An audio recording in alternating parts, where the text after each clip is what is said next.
said, just get out of here. So you've been playing Red Dead Redemption 2 since launch and you've beaten the game, you think you've left no stone unturned, done every task there possibly is, and you know everything there is to know. Well, for you, my friends, I have 10 hidden details about Arthur Morgan that you may not know. As long as we get paid or you get shot, I'm happy. Alright everyone, I am Zumie Fiasco, welcome back to another video. In today's video, as I said, we are going to be talking about these 10 hidden details about Arthur Morgan.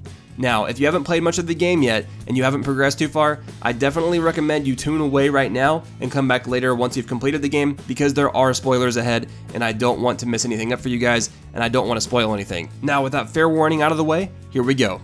Detail number 1, Arthur was raised by Dutch and Hosea. Even though Arthur does have a biological father who raised him for quite some time, Arthur is more of a son to Dutch and Hosea than anyone else. It does make a considerable amount of sense when you stop to think about it. After all, Arthur was raised by Dutch and Hosea for nearly 20 years. You can estimate that Arthur is roughly 35 years old by the time you start Chapter 2. In-game dialogue at the camp and in main missions suggests that Arthur was 15 when he joined Dutch's gang. What's even cooler is that it's implied the gang was just Dutch, Hosea, and Arthur for quite some time. Anything else? You're still too quick for me, old man. I enjoy picking on children.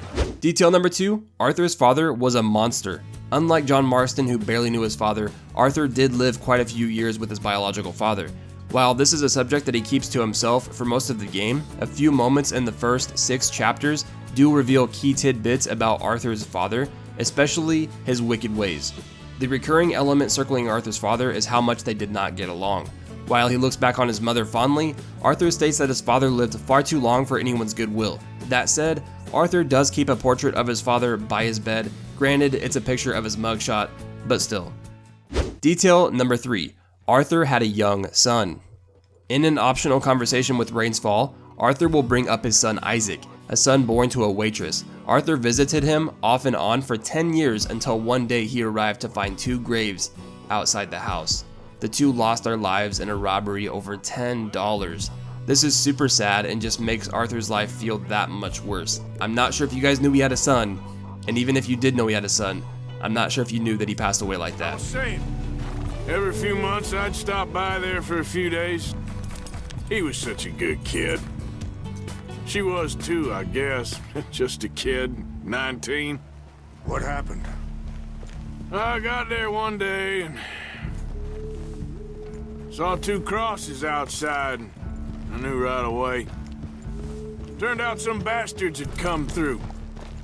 Robbed him. Shot him dead. And offered $10. Detail number 4, Arthur loves Jack. With the implication that John is fairly distant towards Jack prior to the start of the game, the young Marston needs a strong male presence in his life. Before John gets his act together and starts to turn his life around, that role is filled by none other than Arthur Morgan himself. Arthur loves it too. He may not show it, but he genuinely cares deeply for Jack as a person. Maybe Arthur sees a bit of Isaac in Jack, but other interactions are fully supportive, with Arthur acting as a better father figure than John ever would. Arthur's sacrifice is just as much for Jack as it was for John. Pick up your things and get home. Detail number 5, Hosea was Arthur's true father figure. Even though the story pushes the idea of Dutch as Arthur's true father figure, it's quite obvious that Arthur takes after Hosea more than he does Dutch. While he does ride with Dutch and act as his right-hand man, Hosea's influence can clearly be seen on Arthur as a person.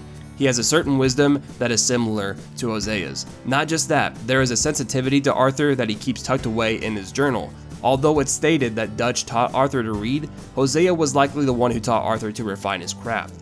Hosea is clearly the smartest member of the gang, keeping everyone in line. And can you see the resemblance in Arthur, particularly in Chapter 4? If you haven't got there yet, you don't know what I'm talking about, but when you do, you'll see it in his personality. Better and determined, thanks to you. Detail number 6, Arthur doesn't want to find love. Understandably, with what happened to Isaac Morgan, that kind of perfectly explains why Arthur Morgan does not sleep with people over the course of the game.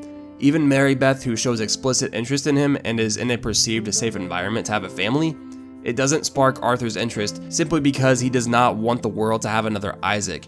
Isaac was a boy he could not raise, born to a mother he could not be with. Even with all the good he did for the family, he could not be there when it mattered most, and he lost the son who he cared for so deeply. Because of this, Arthur just doesn't want to risk finding love again, and I can't blame the guy. It's super sad, and I understand where he's coming from. Hidden detail number 7, Arthur's fate is sealed as early as chapter 2. Arthur Morgan is a dead man walking by the start of chapter 2. As soon as you complete the mission Moneylending and Other Sins Part 1, Arthur's fate is sealed. One of the lenders he goes to extort ends up coughing on him, which starts the whole thing with his tuberculosis. His symptoms don't show up till chapter 5, but his fate has been sealed by that point. There is no going back for him, and it's a lot harder to replay the game knowing this and going to chapter 2 and getting that mission and having to do it because you know what's going to happen. Charity. Is that clear? Thomas! What are you looking at? Thomas! I said what you looking at, woman. My husband isn't well. My husband isn't well. If we could just have more... Like I said, we ain't nobody's idea of charity. Get us the money. Detail number 8. Arthur is a talented writer. Arthur's journal isn't just a narrative tool used as a means of characterization, you can actually read it in-game. Upon flipping through the pages, you'll come to the very quick realization that Arthur Morgan is actually a really talented writer, putting a good deal of emphasis on his craft. Arthur's style of writing takes on a very introspective, almost darker tone. He perfectly conveys how at odds he is with Dutch's fall into madness and is able to convey emotion incredibly well for a video game. Maybe 1 or 2 of his sentences are fragmented, but they're done deliberately to prove a point. The man knows how to write, and I'm sure he learned that from Hosea, and it's crazy, but if you actually take the time to read some of his journal entries, they're really good. Detail number 9, Arthur would have left the gang if not for Guarma. So long as you completed Mary's second mission in chapter 4, you'll know that Arthur actually agreed to leave the gang and be with her following the bank heist. Had the heist not gone sour, Arthur would have taken his money, abandoned Dutch, and finally ran away with Mary to start their lives together. Unfortunately, the bank's aftermath immediately leads into the shipwreck, which causes Arthur to be stranded on Guarma for an unspecified amount of time.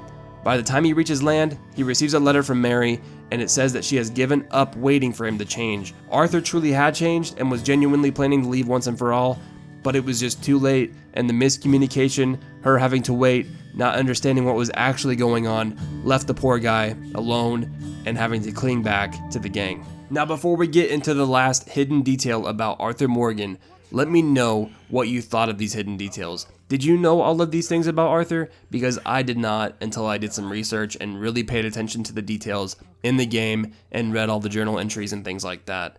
So if you did know most of these things, that's awesome, and I'm stoked that you did because they're cool things to know.